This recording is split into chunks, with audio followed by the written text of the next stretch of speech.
Okay, in this little clip we're going to have a look at the application of Prim's algorithm to find a minimum spanning tree for a given network.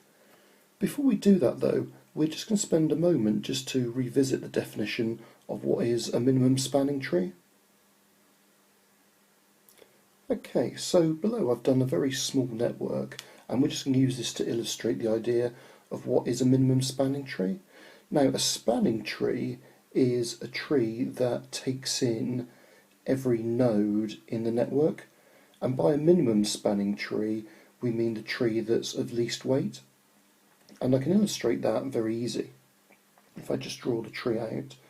So I go along there, there, there and there, and that's definitely a spanning tree because the 4 blue arcs I've put in take in every node in the network, and we just use the abbreviation MST for minimum spanning tree, and that's got a weight of 2, add 4 with 6, add another 6 is 12, so that's a weight of 15, and that actually is the minimum spanning tree for the network. Now there are other spanning trees, so for example if I do 7, 6, 8, 2, that's a spanning tree and that's got a weight of 23, but it's not the minimum spanning tree. Okay, so how do we apply Prim's algorithm?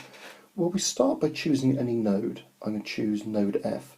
I'm interested in the weights of all the arcs from F. So I've got a 3, I've got a 7, I've got a 6, I've got a 6, I've got a 4. So we choose the least. So now node D is in the network.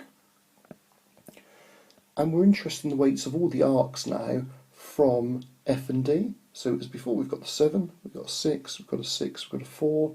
And coming from D, we've got a 2, we've got an 8, and also this long one that loops around there is an 8. We choose the least.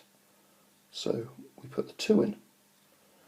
And now we carry on repeating with all the nodes in the network. Now if I look at E, we've got a 7 there. Now we can never use that 4, so I put a cross next to it, because that will create a cycle. We're looking to create a tree.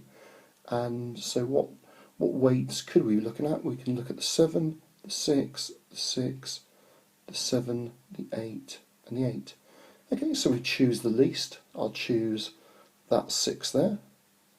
And we repeat again. So what have I got coming off A? Well, there's a 7, but I can cross that out because that would create a cycle. We've got the 4 there. We've got a 6. We've got a 7. We've got an 8. We've got an 8. I choose the least. So I've added B in, and I think we're almost there now. Now in terms of coming off B, I just can't choose that 6 because that would create a cycle. So what have I got left? Well, I've got the 7 there, the 8, an 8, an 8. Well, that's the least, and that's a weight of 7. So that's added that to the network.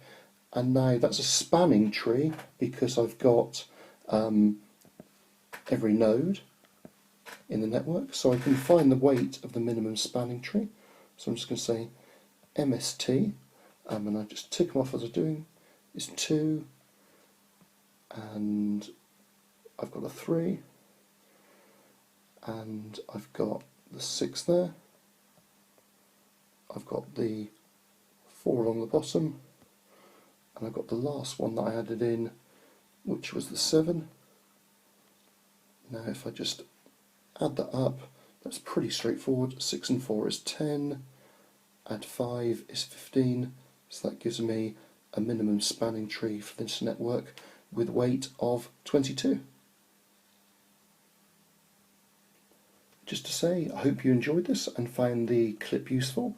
If there's any questions and you want to get in touch, please don't hesitate to drop me an email. And just to say, this was recorded with the Explain Everything app on the iPad. Cheers.